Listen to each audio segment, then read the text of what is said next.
Astro master Gemini, நீங்க சொல்லுங்க, மகர ராசிக்கு இந்த 2026ஆம் ஆண்டு எப்படி இருக்க போகுது? மகர ராசிக்கு 2026ஆம் ஆண்டு மிகவும் சிறப்பான பலன்களை தரும். உழைப்புக்கு உரிய பலன் கிடைக்கும். தொழில் துறையில் பெரிய மாற்றங்கள் நிகழும். புதிய வாய்ப்புகள் தேடி வரும். பொருளாதார நிலை மேம்படும். சேமிப்புக்கான வாய்ப்புகளும் உருவாகும். குடும்பத்திலும் சந்தோஷம் நிறைந்திருக்கும். ஆரோக்கியமும் மேம்படும். மகர ராசிக்கு 2026ஆம் ஆண்டு மிகவும் சிறப்பாகவே இருக்கும். புதிய வருவாய் வழிகள் திறக்கும்.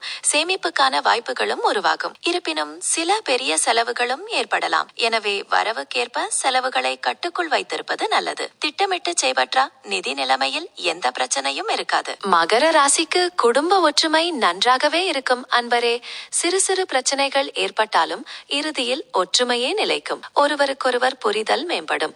சுப நிகழ்ச்சிகள் நடைபெற வாய்ப்புகளும் உள்ளன. குடும்ப சபைகளுடன் போதுமான நேரத்தை செலவிடுவது உறவை பலப்படுத்தும். 2026ஆம் ஆண்டு மகர ராசிக்கு வீடு மனை வாங்கும் யோகம் பிரகாசமாக இருக்கிறது. எதிர்பார்த்து கொண்டிருந்த விஷயங்கள் நல்லபடியாக நடக்கும். வண்டி வாகனம் வாங்கும் வாய்ப்புகளும் கூடும். மகர ராசிக்கு உரிய தெய்வம் சனி பகவான். எனவே சனிக்கிழமைகளில் சனி பகவானை வழிபடுவது மிகுந்த பலனை தரும். சனி காயத்ரி மந்திரத்தை பாராயணம் செய்வதும் எள் தீபம் ஏற்றுவதும் வாழ்வில் வெற்றியை தேடித்தரும். மேலும் ஏழை எளியவர்களுக்கு உதவி செய்வதும் தானம் செய்வதும் நற்பலன்களை கூட்டும்.